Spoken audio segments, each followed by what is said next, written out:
The regular season in Rhode Island is in the books. We have a great episode coming up with a very special guest who, if you're watching on video, you may recognize, but a very special guest. We're going to pick the playoffs. We have our quarterfinals that are set. We're going to go over those. We're also going to recap Week 8 and how we got to this point.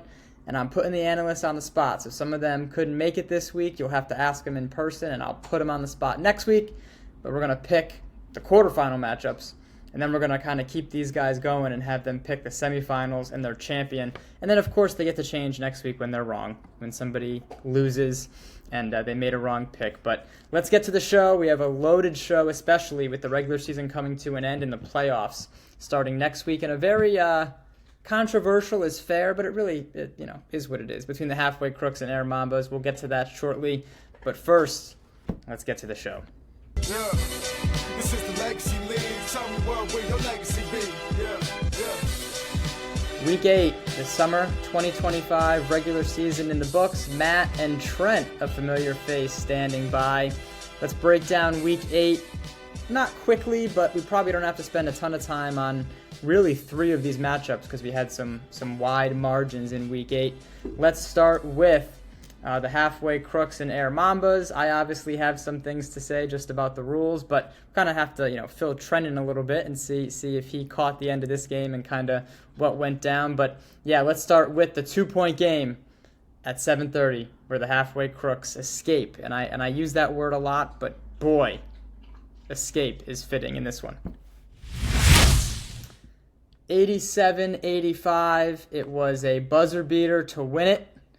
And we'll get to that in a second. Let's get right to Matt. I'll throw some stats in a second. But what stands out from this game? You can talk about the end. We'll talk about that more in a second. But what stands out overall? Because a very close game. The quarters are essentially even. Neither team really ever had a double-digit lead. I know that for a fact. And I didn't do full homework. But it felt like it was always a 5 or 6 point edge and then kind of back to being tied. And then, would kind of swing the other way in favor of the Air Mambas, and they would get a 2, 3, 4 point lead, and the Crooks would answer. So, Matt, what stands out from this one in the closest game from Week 8? Well, the most important statistic for me was 0-2, which is what the Mambas started out at the beginning of the year. A team that sort of figured itself out as it sort of went along. Some new players, some guys starting out in the league, but you have to look at the place that they are going into the playoffs, and if you're them, feel really good about the kind of team that they've developed into. Yeah, so you mentioned 0-2, right? That means they were 4-2 over the last 6. That's pretty good. I'm sure they'll take that. They finished at 4-4 and the 5 seed. They'll take on Lob City in the quarterfinals in that 4-5 matchup, and we'll get there. Let's get Trent in here because Trent is always good for starting some shit, and especially when he's not even in the same state, where you can't even yell at him next week. So Trent, I already came up. It's going to be Trent's takes. You just go wherever you'd like, and then I'll kind of go, more in depth on the end of the game and break some stuff down. But Trent, welcome back. All right, listen, this is your chance. You were not nice last season to the Halfway Crooks, but this is your chance. Go ahead. Well, first thing first, I do want to say, shout out Terrence Gallo. I mean, he's part of my team in the Mass League, so for him to get that putback to, pretty much win the game is great. Hopefully he's ready for next week. But I do want to say I do give credit to Halfway Crooks because last season, I will say, they weren't amazing. And then obviously this season, I believe they're second or third seed around there. So clearly they took some of my advice and listened and improved their roster. And, they have a good chance to go out there and compete for a Legacy League championship. So I'd love to see that. But this was a great game because what I do remember from Air Mambas, they weren't the greatest team. And when you said they started off the season 0-2 to, finish off the season strong, it just tells you, obviously they got more chemistry, they improved. And that's the type of stuff that you like to see throughout each week. And no matter what sport you're playing, it could be football, basketball. So tough way to lose. But this can definitely give them a little bit more motivation losing that type of way. Well, and I'll get Matt back in a second too, but this is kind of the end of that game, and then we'll do some stats in the ending, and we'll keep it moving. But tied with 4 to go, so already for the Air Mambas, I mean they were punching back and forth at the end of this game for sure, and so down by 2 with a minute 30 left, and Mario gets an offensive rebound and then lays it in. So that was already a huge chance, unable to kind of end that possession for the halfway Crooks up 2. Mario lays it in. DePina goes down and dunks it for the Crooks to give them a lead, and then Vincenzo lays it in on the other end to tie the game at 83 with about a minute left. Nick Lemoyne drives and gets fouled, makes both free throws to give the Crooks the lead again. And then the Mambas come back down. Fague misses a jumper. There's a jump ball that the Mambas actually win. And then Vincenzo drives right by Kavai and lays it in to tie it at 85. So as you can see here, multiple times in the final minutes, Crooks by 2, Mambas respond. Crooks by 2, Mambas respond. And so shout out to them, because at any of those times, it's one play where now it's a 4 or 5 point lead instead, and it's a very different game where you have to foul, you kind of need some stuff to go your way. They didn't even let it get to that point. So tied at 85, Lemoyne runs it down in the play that everybody's all worked up about. He misses it, DePina misses it, and Terrence tips it in. And so just on that point, before I go over some stats, the rule, regardless of the game or if I'm involved, we never use video replay, and it stinks because we do have the live stream going and we do have our highlight people there. So a lot of times we do have video. But we've had instances in Rhode Island, actually, not so much this season, but in Massachusetts, especially in other leagues, where we'll think we are live and we may be live and the game doesn't save, right? So how bad would that be if, we didn't have all the interns, and so we didn't have kind of the HD video going. We're relying on a live stream. We try to go to the replay, and for whatever reason, the internet craps out on us and it isn't there, right? So that wouldn't be fair, because that does happen sometimes. We can't fully rely on it, and so we can't always have video. So we don't even mess with the video. So there's no video replay. As much as in this situation, of course, you would love it, and the goal is to always get it right, instead of having to rely on that instance where we kind of have to be like, there is no video this time, so you guys are out of luck. We just don't use video. So that's kind of the first thing. And it's always by the sound of the horn, too. Just for future reference for people listening, right? Because there is only one clock, whether it's Massachusetts, Connecticut, Rhode Island. It's always by the sound of the horn, because you may not be facing the right way as a referee to have the clock in your vision, right? You obviously want to watch the play, and if the clock is on the other end of the court, you have to go by the sound of the horn. That being said, in real time, I thought it was good, which is why you kind of see me in the video count it, and of course that would win the game. So watching the HD clip that we have, which I'll put over this, you can't even hear the horn. So I guess depending on where you're standing in the gym, it's a little funky. The live stream, you can hear the horn, and I think after the video, it was late. In real time, I think it was close. There was somebody in the stands, even on the live stream, who I think might have been on a team that was playing next. His hand kind of comes in the screen, and he's making the motion I was making, to count it. And so that's kind of how close it was, right? Of course, the purple team's going to think it's all good. The Mambas are going to think it's late. But you had some players on Lob City, too, being like, I think it was good, not having seen the video, right? And so we're going off of what the referees see in real time.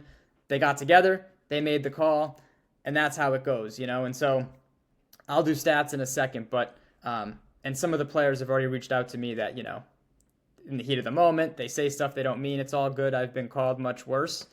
But if I'm cheating in this league, trust me, I'm not cheating over one game, because it does me no good on the league as a whole, which is what I really care about.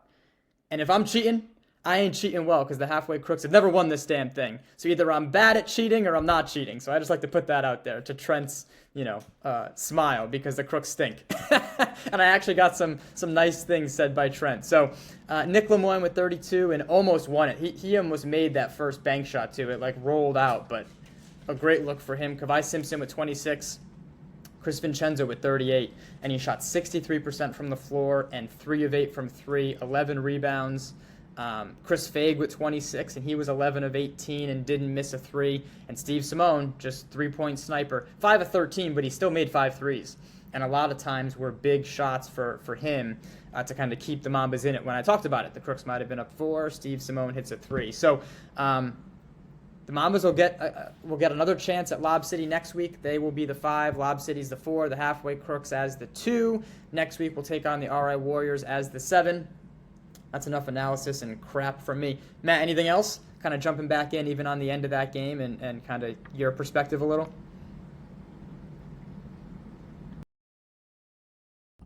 No, I can just add something about the last play. You spent a lot of time talking about it, but I think everyone should be able to agree, wherever you fall on the side of whether or not it was in, that it was an absolute winning play made by Terrence Gallo.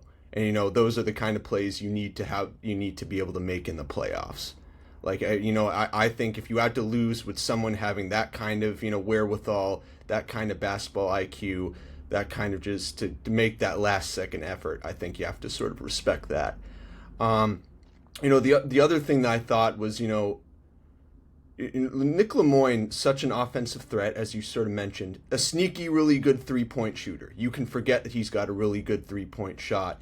And, I liked seeing him at times sort of take over and at times begin to sort of put, make shots where he had to make them. He's a player who I'd like to see, say, I'm going to take over. I have the skills to take over the shot. I can go to the basket, from my camera, as the photographer, I take pictures of a lot of his dunks, but you can forget just how good of a three-point shooter he is. He has a lot of weapons, and I'd like to see more from him, just saying, you know what, we need baskets. I'm going to put the team on my shoulders, and we're going to get those. And force his will, so to speak. Yeah, and in his interview, I think whoever did the interview, it might have been Mike, was saying he scored 7 straight, and he did score a lot of the points down the stretch for the Crooks, when they needed a bucket. And in his interview, he also mentioned, MVP, and he had some select words, right? And so he has that on his mind. Trent is back. All right, good. I see him. I was texting Trent, but he's alive. He's alive. Yeah, Nick made some huge plays down the stretch. Trent, anything before we kind of go a little more quickly on the other games? Yeah, Jared Hanson's he's touching those. In a nice way, what I'll say is he's not looking good right now. He's not looking good. Wash allegation. That's what I want to say. He wasn't there. He wasn't there. I'm talking about his regular as a year, 7 games played, okay. 13 points a game. He's facing them wash allegations. He was way better. And, 37.5 is still great. But when you just look at his numbers throughout the year, always been in the three-point contest, he needs to step up, I will say. And even in the Mass League, I know this ain't the Mass League, but facing them wash allegations. Well, Trent, he had 30-something last week in Mass, and so, we'll see. Well, yeah, but he wasn't at this one, and I think, his presence is important for this Halfway Crooks team, right? Just even as Trent, not me, as Trent would say, approaching washed-up territory, which is not true, still being able to handle the ball, set other people up, and a lot of the little things he does, I think, is important, and was noticeably missing in this game, right? Especially in a game against an Air Mambas team that has a lot of guards that like to attack from the perimeter, don't really play inside out, more outside in. Would have definitely been different, right? If everyone had all their guys. And the Mambas, I think, were missing some guys too. No Keon Lawrence, right? Shout out to him not being there, who could have made a difference down low for the Air Mambas. All right, I'm sure we'll talk a lot more about this game because it obviously impacted seeding. If the Halfway Crooks would have lost, it would have been Lob City and Halfway Crooks. Instead, the Air Mambas get a rematch with Lob City, who they played. Now I have to do stuff on the spot. Week 5 and lost by 1. So we'll get a rematch of that game, which should be very good between Lob City and the Air Mambas. Okay, let's move on. Let's go to some history where the Skyhawks cruise to an undefeated record and break 2 records in the Legacy League's Rhode Island version. I didn't even compare it across the other leagues, but the Skyhawks roll. They win over Gold Rush 145-88 and are one of 2 matchups we will see in the quarterfinals for the second straight week, as the Skyhawks are the 1 seed and Gold Rush is the 8. So we'll see them again, like I just talked about, in the quarterfinals with some playoff stuff on the line. But Jalen Benson with 78 points, 20 made 3-pointers. There's your first piece of history. 23s in a game is a record. And Noah James, only 7 points, 31 assists, Trent. And he breaks the single-game record for assists in a game in the Rhode Island League, previously held by Tyler Barbosa. So shout out to him, a pre-COVID Rhode Island League player. So that's how far back that record goes. 31 assists in a game for Noah James. Matt, the Skyhawks 8-0. What'd you like from them? And they get they get this game again, but now you can even kind of spin it ahead a little bit. We assume that they will win, right? I think, as the 1 seed, you can kind of make that assumption. Maybe not with some other games. They would then get the winner of the Air Mambas in Lob City if they make it to the semifinals. So what are some of the things you've liked from them as they do make it to 8-0 that will help them as they try to finish it off and win a title? Well, record-breaking night, obviously, on multiple levels, and it's a series of records that you can understand because clearly it was a game where they were having fun. It was a game where they were, they realized very early that they had a certain way with it, and they were sort of going to go for certain things that they wanted to accomplish. And you can see you can know that they're sort of going for it because they made it obvious that they were sort of playing in a certain way, and but then you see it on paper and it's like, oh my God, I can't believe that's the actual number. But for me, the story was Jalen Benson, the steals leader, kind of sort of almost the guy who can in a team with Omar Rahman and Noah James, you can kind of almost not forget, but you can sort of forget about how important he is to what they do defensively, and obviously last night what they do offensively. So if you were not sure about his role on that, he made it clear last night that he plays a significant part in that.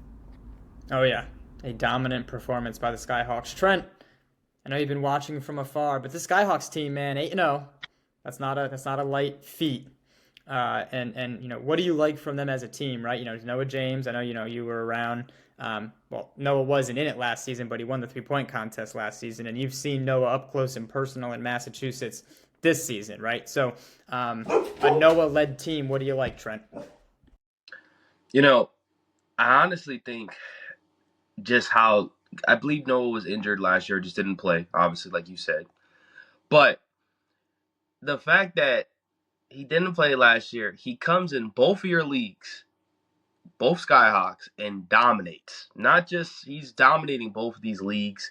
He's more known of a scorer in the Mass League. Over here, he's still a great scorer, but it just shows you that there's different levels to his game. There's a night where he can give you 40, but then there's also a night where, he doesn't need to try much. I understand this Gold Rush team is pretty bad. They didn't win a game all year, but it doesn't matter how bad you are. I mean, if you just think about the Muffin Tops, or I believe that's their name, they're not allowing somebody but 31 assists. Like 31 assists is hard. Like it doesn't matter how bad the team is. And so I think that's pretty impressive. But not only that, I mean, putting up 78 points is just amazing with 23 pointers. Like you could tell that they came into this game saying, listen, we're going to set some legacy records. And that's what they did.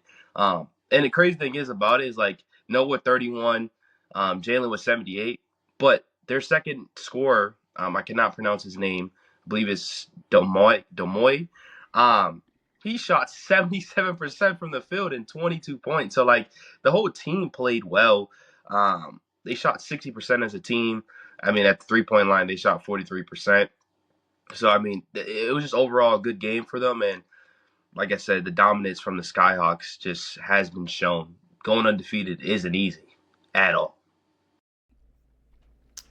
Yeah, great point. And I don't even know where to go with this Skyhawks thing. I'm going to give you some more stats. I totally blanked. But yeah, just a very impressive performance. Kyle Wolf with 32 for Gold Rush. Oh, before I get to the stats, this is what I was saying, and it's semi-funny. If you had the over on Muffin Top's mentions in this post-game show, you hit. So there you go, Trent. Good job. Muffin Top's a team from last season, so shout out to them. Kyle Wolf at 32 and 8. Tyler McNeil, 22 and 11. Brandon Taylor, 4 of 17 from 3 and had some really good looks, just couldn't make as many as he usually does. 16 and 9 for him.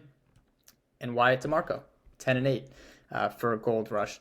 And the Skyhawks, yeah, Demoy Ennis, you talked about it, 22, and Isaiah Schroth with 16 as well. Tabari Smith with 12. They all got in the action for the Skyhawks. And so like I talked about, Skyhawks the 1, they will take on Gold Rush again in the quarterfinals in that 1-8 matchup.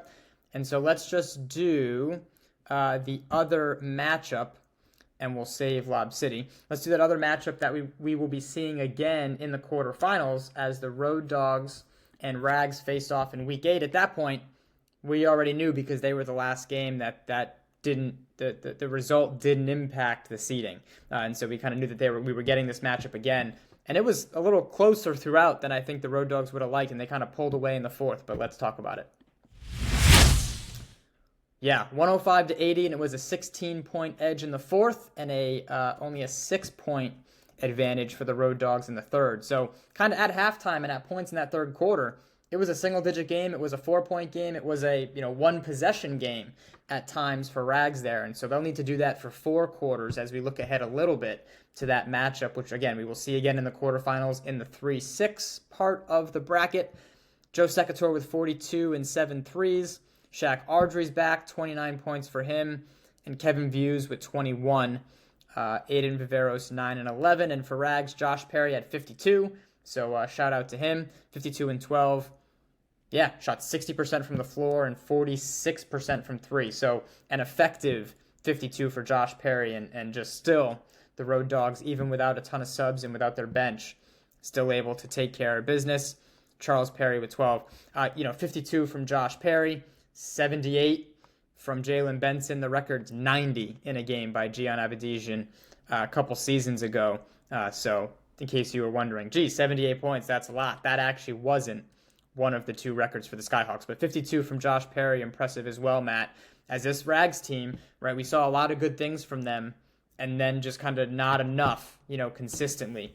And so, Matt, what do you think about, kind of this matchup and what you saw as we look ahead to them playing again in the quarterfinals? No, my first thought was the first thing you said, that the game was a lot closer than the ending score, for a lot of it, than it really kind of led you to believe.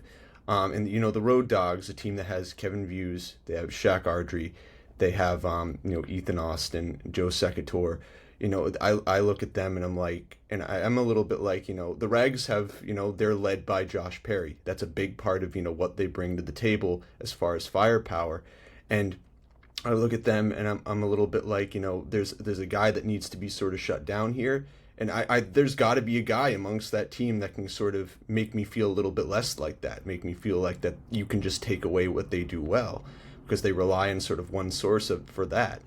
The last few games, I felt a little bit like, from different places and other, there's a little bit of, I don't know if discontent is the right word, but there's been some emotional sort of stuff that I have been seeing that, I hope clears itself up, because the Road Dogs have a lot of talent. They should do really well in the playoffs, and I think the playoffs will be a lot better with a Road Dogs team that is sort of moving all in one direction. Yeah, and so they don't need any more fuel for the fire before we get to Trent, but that's kind of a Road Dogs thing, right? And just how are all these pieces going to come together for them as they get ready for this playoff run, where they're the 3 seed, and if they advance and the Halfway Crooks advance, we get a rematch with the Halfway Crooks, who won by double digits in the regular season.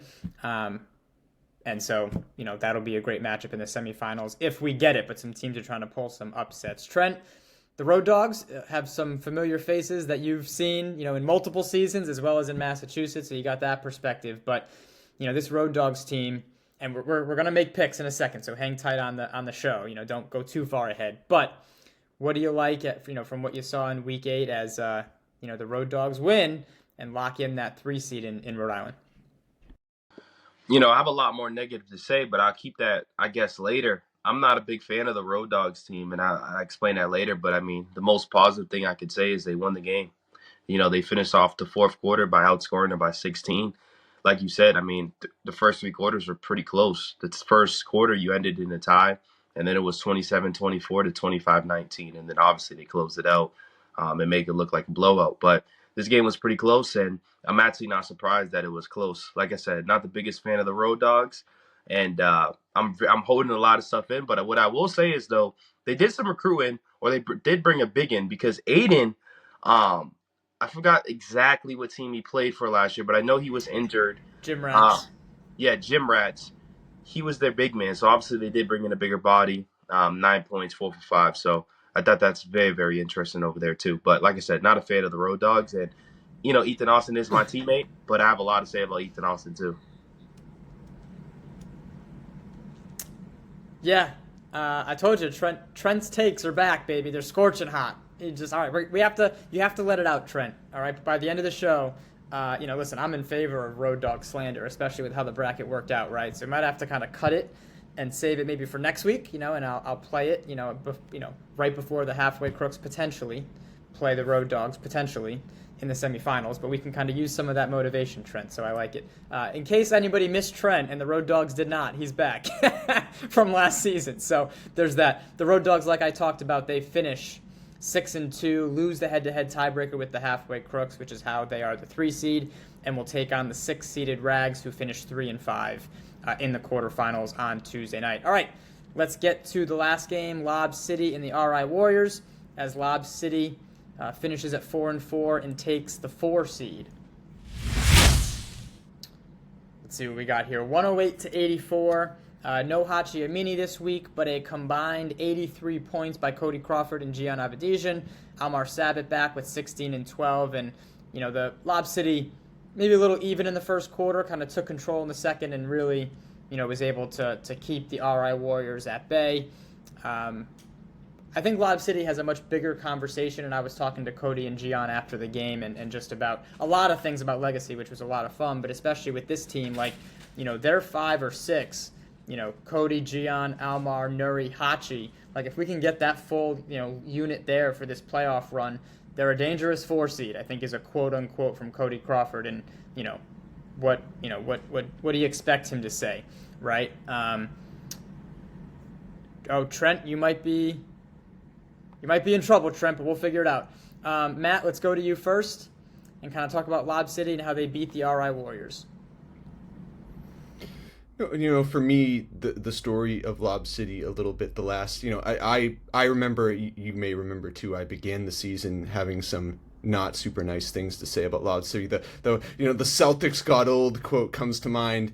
But, as Larry Bird's not walking through the door, let me tell you, Gian Advedijan, Larry Bird walked through that door about a couple weeks ago, and he's been there every week since. And, just seeing the way he attacks the hoop and way he's able to shoot, that's a really important player. That's a player that I want to see. Dare I even say, the halfway crooks are my favorite team, but Gian might be my favorite player going into the playoffs, who I'm looking forward to see. But he's been really important to what they've been able to do the last few weeks and how they've been able to finish the season. And I agree with Cody. I think you have to feel really good about what you have going into the playoffs. Trent, Lob City, let me give you a few more stats. RI Warriors, Mark DaCosta with 19, Brandon Kakela as well with 19, 15 of 44 from 3. So, for an RI Warriors team, Trent, that we talked about every week last season, relying on the 3, right? That's not going to get it done. 15 of 44, right? Yeah. And Henry Concalves with 12, Paul Furtado with 12. And so, again, the RI Warriors will take on the halfway crooks in the 2-7 as Lob City gets ready for that rematch we talked about earlier in the show with the Air Mambas in a 1-point win for Lob City in the regular season. We'll look more at that closely in a second and kind of pull up those matchups, because no Gian in that matchup, right, when Air Mambas and Lob City played. But Trent, your Lob City take. Go ahead. Well, let me just throw something out. The Warriors. I mean, the Warriors just never changed. They were so bad last year. They relied on the 3. You come back this year. I told you what you guys need to do, and you continue to keep shooting the 3. There's a reason why you're getting bounced out in the first round to the halfway crooks. But Lob City, I got to witness them win a championship last season in an amazing, amazing championship game. And, a lot of players, well, let me not say a lot of players. A lot of people don't know, I got to watch one of the most athletic players, probably, and Noah, who's not here. But I was talking to Joey about this, and I'm like, so what's going on with the Lob City? Because the history behind Lob City is they know how to win. They're champions. It's as simple as that. You think about Lob City, you think about championships. Think about a legacy. And I'm looking at them, and I'm like, they're not as good. I don't want to say they're not as good, but their record shows them they're not as good this year. And I was asking, what's going on with them? And then obviously I'm looking at the numbers, and I'm like, Gian, I think that's his name, correct? Yeah. I'm over here dropping stuff. Sorry. Gian. Jeez. The takes are too hot. The takes are too hot. I'm looking at the numbers that he is averaging, and I'm just like he puts up big numbers. And so, like you said, I mean, if they have their core 4 or 5, and that's what they did last season, was they had their core 4 or 5. They always find a way to win. Elmar Selbat, we all know he's an amazing basketball player. He's still over there. So Cody had a big night putting up 42 points. So, you never underestimate Lob City. Lob City could be 0-8. They could be 8-0. They can be 6-2, 4-4. But no matter what, there's going to be some type of fair because they have the experience and they won championships. A lot of these teams haven't won championships in the Legacy League. That's right. Lob City, 9-time champ. All right, let's get to some playoff picks, and then we'll end it quickly with a finals preview. We'll go right in order of the schedule in the quarterfinals. We have Skyhawks and Gold Rush. So Matt, you can make your pick, and then we'll do one word for this one as well as the halfway crooks. All right. So your one word and your pick for Gold Rush and Skyhawks.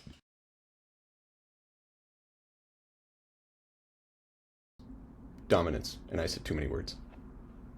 Nope, Matt, go again. You were muted. Oh, okay. My pick for this game is Skyhawks and dominance. All right, Trent. Skyhawks, Noah.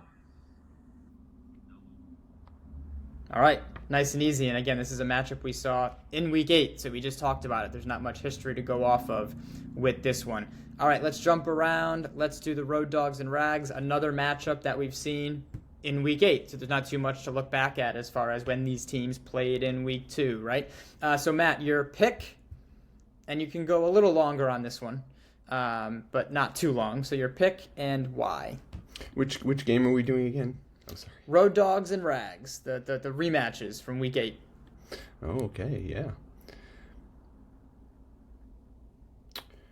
Road Dogs and roster.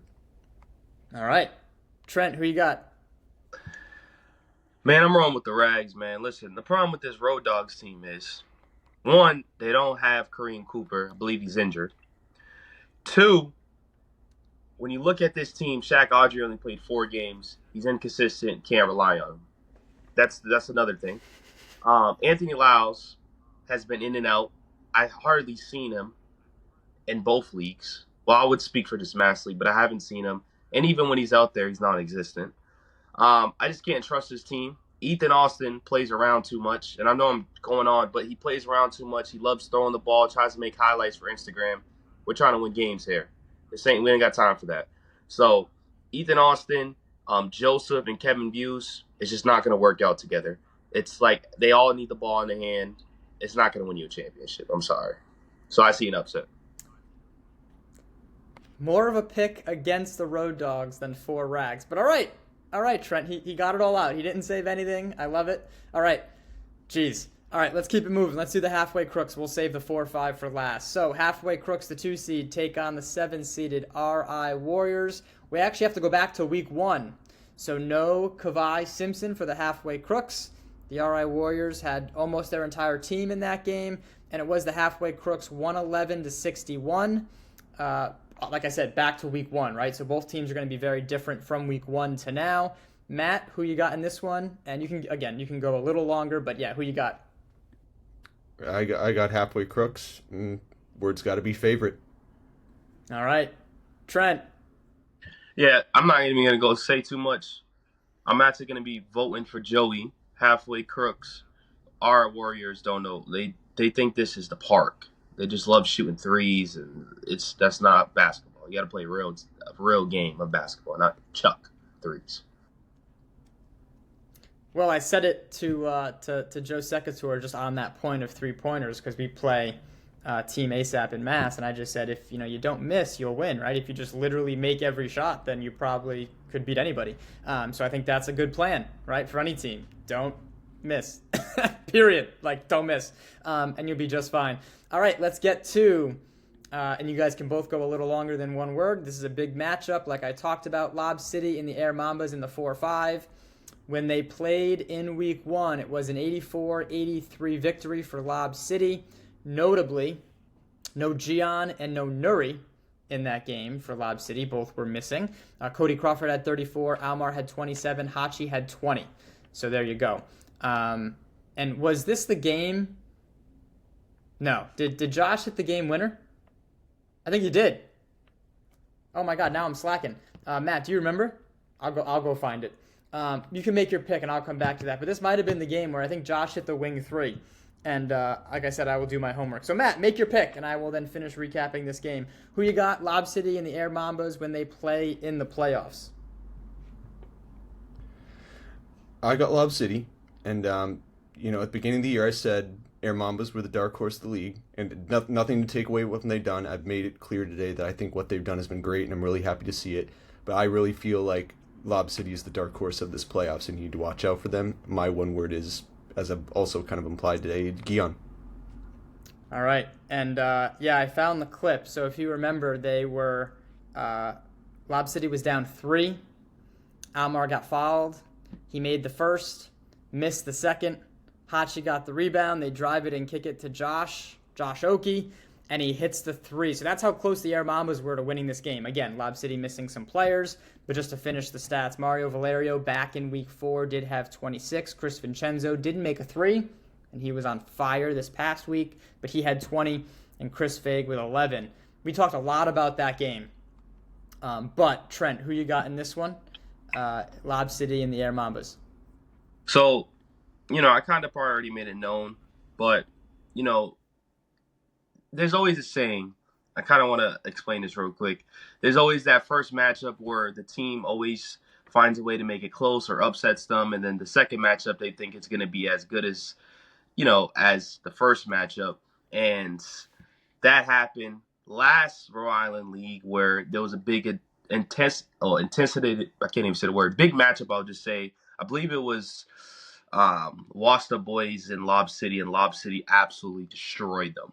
So when it comes to these matchups, I don't get too excited no more, because that game, Lob City proved to me that it doesn't matter who you are, we are Lob City for a reason. And like you said, if they have their top 4 to 5 players, they're going to be completely fine. Elmore was doing a lot of carrying all last year. I'm pretty sure he could do the same thing this postseason. And obviously Cody Crawford, a legend in Legacy League, always has been amazing. And can't forget about Gian. If he's there and he's healthy, that's an easy 30 to 40 points. Yeah, and so playoffs are different, right? We say it all the time. The game slows down. The players, perform better, and every possession matters. I know Trent's phone is dying, so if he sneaks out, that's why. But we're wrapping up anyway. Everyone made their picks. The winners. So again, the quarterfinals are on the 29th, this Tuesday coming up, and the winners will play that following Tuesday in the semis, and we keep going every Tuesday until we have a champion. Trent, give me your one word if you can. Who's winning it all? I'm going to go Lob City once again, just because of the experience. I think it's going to be Lob City and Skyhawks if that matchup could happen. I just can't, but that's okay. That's in the semis. Oh, okay. Well, I'm going to be rolling with Lob City either way. All right. Matt, you can give me your finals and then who you have winning it as of right now. Wait, so who I think will be in the finals and who I think will win? I got to put my halfway crooks in the finals. And I'd have to look at the bracket to actually see. Lob or Skyhawks or Air Mambas on that side. Look, ultimately, I think maybe this is an unoriginal take, but I'm going to take the Skyhawks for winning it. I've overused it, but I'll use it again. Just firepower. All right, what a way to end it. Firepower in the playoffs is never a bad thing. So for Matt, Trent, and I'm Joey. Everybody, thanks for watching. A good playoff preview show. They made some picks. Now we can see who's right and who's wrong. But the playoffs start next week. Everybody makes it. Win and advance. So that's all we have to look forward to. And then All-Star Night will be after the finals on August 19th, I believe. So we kind of just keep going. We got 4 game nights left, some playoffs and an All-Star Night. But stay tuned for our bracket. That's on social media. Go check that out. You guys can make your picks, and we'll see you for the quarterfinals on Tuesday night.